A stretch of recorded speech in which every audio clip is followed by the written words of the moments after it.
and good day. I'm Raihana, and we have my fellow group members, Ririn, Murgaswari, Ashikin, Hasliana, and Azima. Okay, we are from group 4. Before we proceed with our presentation, let me introduce our selected topic for the instructional module, which is financial literacy. This is a subtopic as a reference from Year 5 mathematics lesson under money topic. Okay, next, we move on to the next selected theory that involved in this instructional module. For the learning theory is constructivism. Constructivism is based on the idea that knowledge is constructed by learners from their previous knowledge and experience. They use the previous knowledge and build new things from what they learn. Another specific principle in constructivism is that learning is a social activity. Therefore, teachers need to help students with the conversation, interaction, and group activity to gain knowledge. Next is motivational theory, which is interest theory. It is a form of intrinsic motivation that is characterized by the three components of affect, knowledge, and value. Interest is similarly understood as a relational concept that builds a connection between a person and an object such as things, people, topics, abstract idea, events, or activities. Interest is a unique motivational concept that establishes a link between the objective appearance and the subjective representation of an object and triggers action with the object of interest. It is an important goal of education concerning developing subject-specific and vocational interests for lifelong learning. Okay, these theories can be seen instilled in the content delivery and the assessment throughout this presentation. This topic and theories also align with the SDG 4, which is to ensure inclusive and equitable equality, education, and promote lifelong learning opportunities for all. Okay, next, for the contents, there will 5 things to be presented, which is learning objective, content delivery, assessment, feedback and reinforcement, and lastly, the differentiation for the financial literacy topic. Okay, so first, for the learning objective, after the session, students will be able to relate usage of money to daily life, to apply financial knowledge and skills in daily life, to make mathematical reasoning and explore situations in daily life for future benefits. Students will be able to communicate, make connections, and solve problems involving finance. They also can explain meaning of saving, investment, credit, and debt. They will also be able to reflect on personal saving goals, calculate weekly income and expenses for spending, saving, and investing, and they can compare budgeted expenses to actual expenses and reflect on possible changes to current habits. And lastly, they will able to explain price difference in buying goods using credit and cash. Okay, next, we move on to our next presenter. Hello, my name is Ririn Shahira. For the content delivery, teaching elementary students about money management is an important life skill. Here are some engaging activities and tips to help students understand the value of saving, budgeting, and making sound financial decisions. For lesson 1, money basic lesson. This lesson have 2 activities, which is activities 1, use online interactive flashcard. This is others way to learn money skill vocabulary is through online interactive flashcard, which is include the optional quiz mode. There is a set of grade 3 until 5 and an advanced set for grade 6 until 8. A saving tracker helps students to figure out how much they saved so far. Children also can calculate how much they need to save in order to meet their saving goals.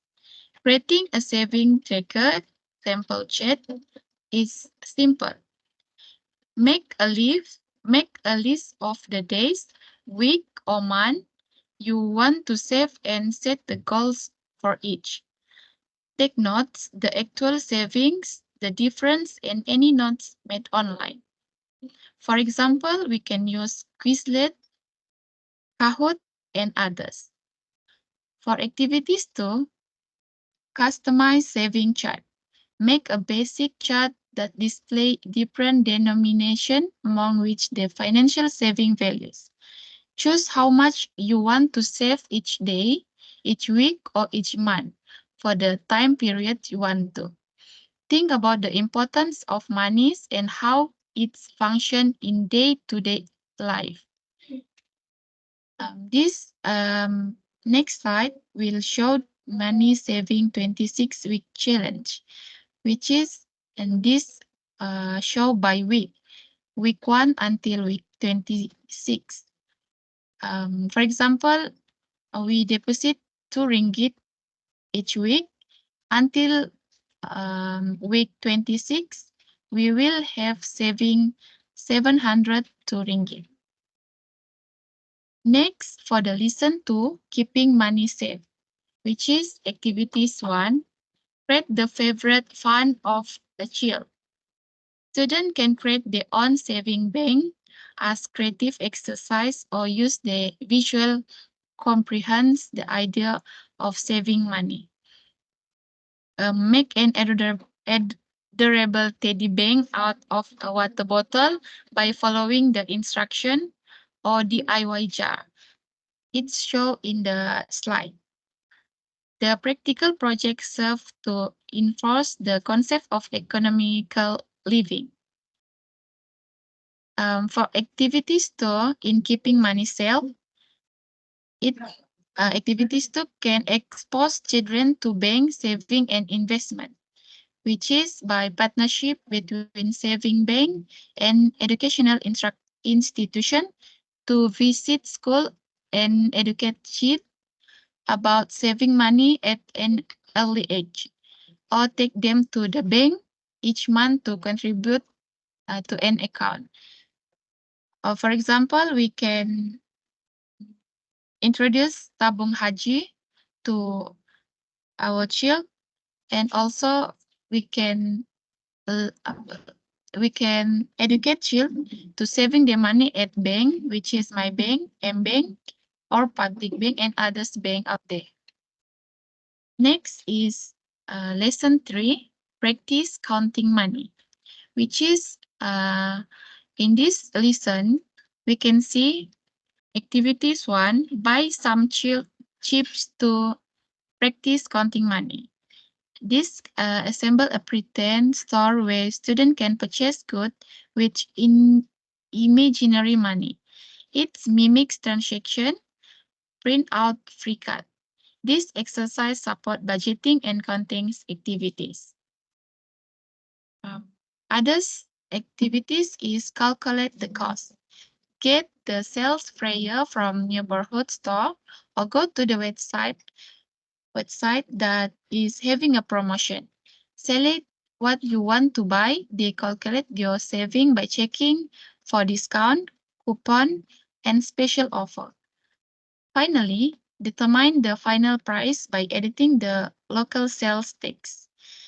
As we can see, Toys R Us making a sales which is 7% off discount, and others discount we can see in Toys R Us. Okay, lesson 4. We can pass to next presenter.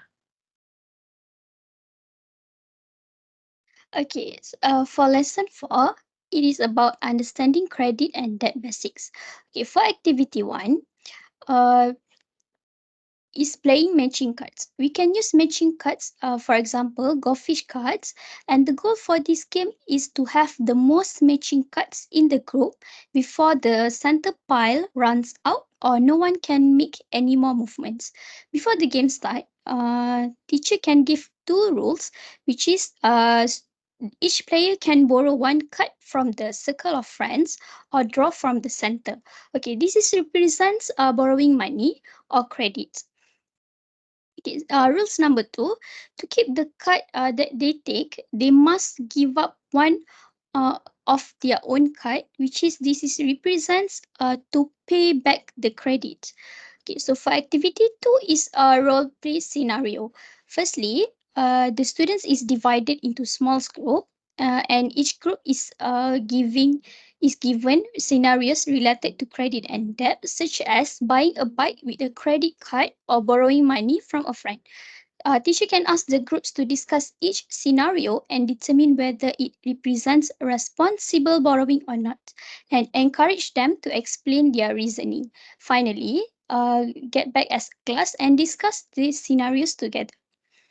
Okay, next is lesson 5, which is cash and credit purchasing. For this lesson, students can differentiate between cash and credit purchasing. So for activity 1 is role playing supermarket. Teacher can give a role for each group, which is buyers, sellers, and bankers. The sellers can determine price for their own items and allow the buyers to visit the store and pay money to make purchases. They can choose to pay with cash or use credit cards. The one who use the credit cards need to visit the banker to get a sign or a contract promising to pay back and borrow the money with interest. After the activity, teacher can discuss with the children to differences between paying with cash and paying with credits.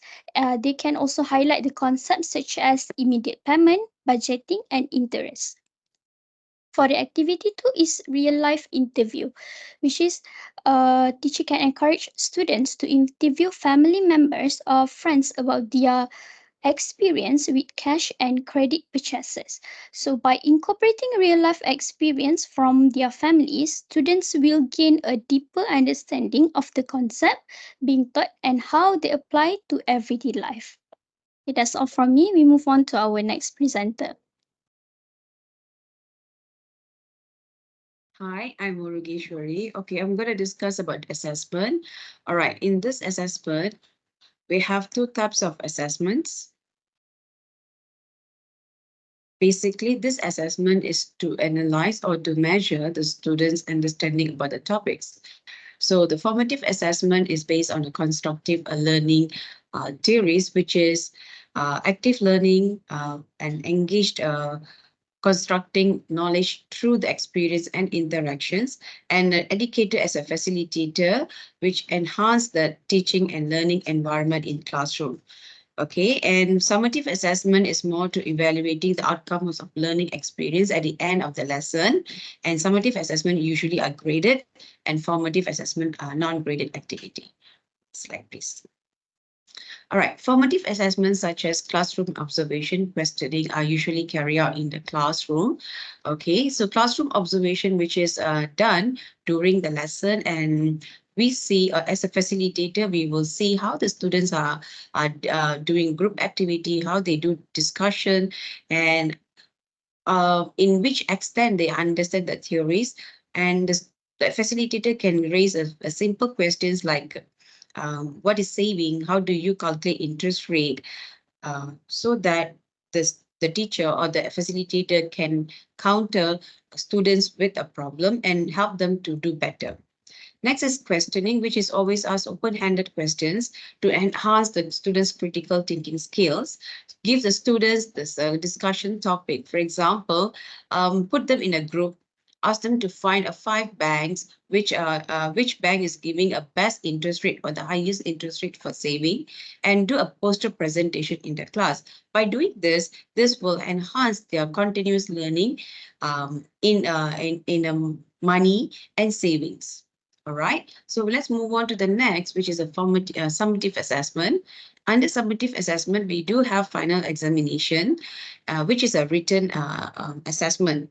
And this assessments basically cover all the topic that we discussed during the lesson.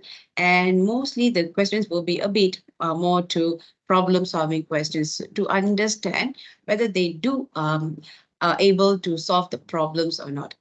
They also are expected to do a video presentation by using their smartphone, video recorder, or laptop based on the given topic on the financial literacy and submit in their online platform that assigned for. Thank you. I pass it to the next presenter. Okay, hi, I'm Ashikin. Okay, for feedback and reinforcement, as we know, mathematics play an important role in achieving the sustainable development goals and allows working with real situations. Mathematics has a very important role in the classroom not only because of the relevance of the syllabus material, but because of the reasoning process that students can develop. This mathematical modeling plays a useful role towards sustainable development in arriving the understanding, prediction, and control of development process. In Standard 5, mathematics books, money and interest theory are very crucial. It is an important topic for students to learn because it encourages them to develop saving habits. After that, it also keeps them from becoming reliant on their income for the rest of their life. Students who start saving money early in life can live debt-free for the rest of their life. To cover their normal expense, they don't have to worry about credit card bills. Okay, next slide. Students also need money for study purpose. Study fees nowadays are very expensive and students don't need to use parents' money to afford that. Lastly, saving money can help students live independently. They will be able to buy anything like stationery, skincare, or other things they want to purchase as a reward. Okay. As a student, if they start saving money, when they grow up, they will be able to take major life decisions on their own without depending upon others. When unexpected situation arises, like any medical emergency or something serious, they having some saving can help them in meeting this expense. Okay, the rationale of the concept of saving money for the rainy day is necessary for everyone's life because it permits a future without worries, which saves students from all unexpected expenses. Saving money creates stability in living with a less stressful life and the result of happiness. Okay, that's all from me. Thank you. Okay, so hi everyone, I'm Liana. So to continue the point for feedback and reinforcement as said from Ms. Ashikin earlier, is in the digital age, budgeting sometimes goes beyond just pocket money. So in this case, students can learn to manage their finance responsibly through virtual piggy banks that track their digital allowances and spending, or maybe can share family budgeting apps that provide a bigger picture of income and expenses. Educational apps and games can also gamify budgeting, allowing them to practice allocating virtual budgets and making informed choices. For an example, there are some apps from App Store or Google Store that can be used for students to track and save their money. One of it is called Grana. If you search in App Store or Google Store, you try to download it. Okay, actually Grana is the best apps for who want to save that money to get something or to go somewhere. All you need to do to get started is create a goal, set and target for that goal, and enter how much you already have. As you record your deposits, Grana will show your charts and information such as your current balance, how much you have left to complete, goal comparison charts, and other ways to track your progress. Okay, it is an easy way because tracking expenses become just a tap away. Okay, student can visualize transaction history to understand their spending habits and identify areas for improvement. They can also learn to compare prices online across different platforms, fostering value-driven decision making. By incorporating these digital tools and practice, students can develop a deeper understanding of money management, how to save and invest the money, also preparing them for responsible financial decision in the real world, both today and tomorrow. Okay, move to the next slide. Okay, other than that, students may need some fun ways to learn about money things. So games and rewards can help them understand more about financial literacy. For example, in credit and cash purchase, which is in a subtopic from money chapter in their textbook. Okay, for credit purchase, both immediate transaction alerts and personalized consultation offer valuable real-time feedback on spending decision. Additionally, gamified simulation on spending decision. Additionally, gamified simulation and goal setting with reward and can introduce a fun and engaging element, while the real-world incentive like discount further reinforce responsible credit usage. Okay, while for cash, managing cash effectively become easier, while visual aids like budgeting apps and progress report providing clear feedback on spending habits. Involving family and incorporating their feedback can further solidify responsible choice. Matching safe cash or linking responsible management to desired privileges, such as screen time, incentivizes wise spending. And finally, allowing them to enjoy their safe cash through small purchase reinforce the value of responsible financial decision. This process of education is suitable for students nowadays. The positive reinforcement and open communication create a safe space for learning. Finally, connecting lesson to real-world applications makes them relevant and memorable. This is also in line with the development in reaching the Sustainable Development Goal 4, which is SDG 4. Thank you. We pass to the next presenter, Ms. Azimah.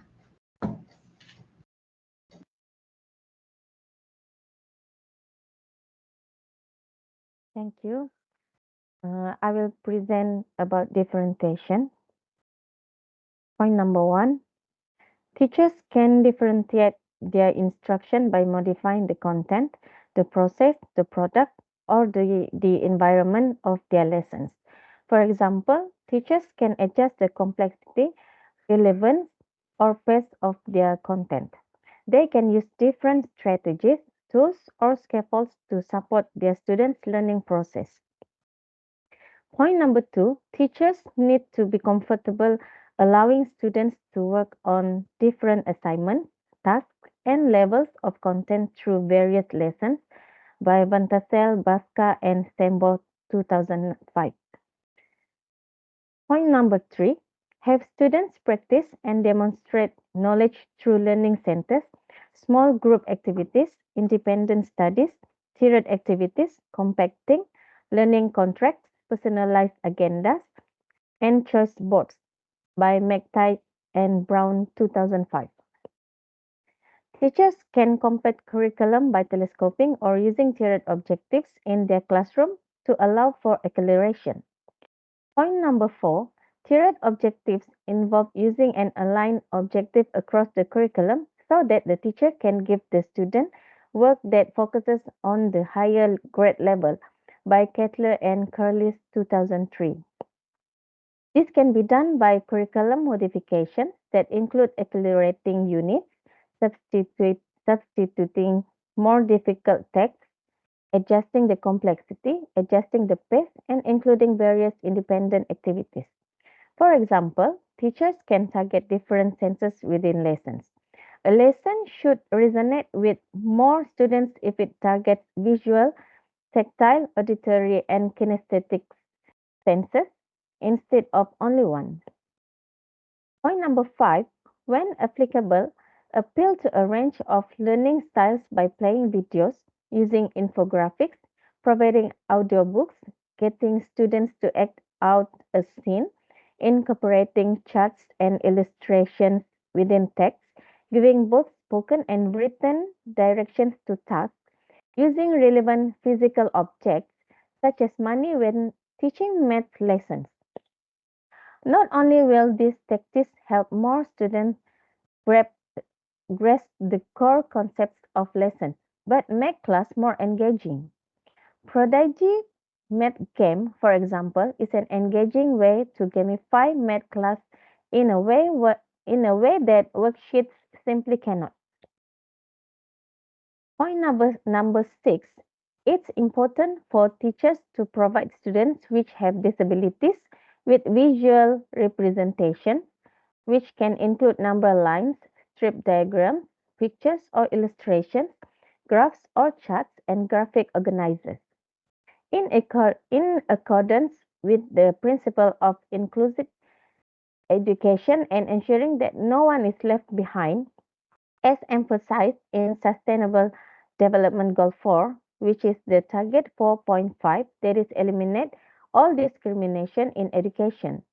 By 2030, eliminate gender disparities in education and ensure equal access to all levels of education and vocational training for the vulnerable, including persons with disabilities, indigenous peoples, and children in vulnerable situations. Next slide. After that, here we can see the table that shows example of classroom assessment for Standard 5 topic money.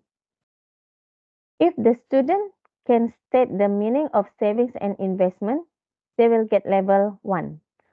If the student explain simple interest and compound interest in savings, they will get level 2. If the students justify the answer and solve basic operations and mixed operations number sequence involving money, they will get level 3. If the students solve daily routine problems involving money, they will get level 4. If the students solve daily routine problems involving money using various strategies, they will get level 5. Lastly, if they can solve daily non-routine problems involving money creatively and innovatively, they will get level 6. That's all from us. Thank you.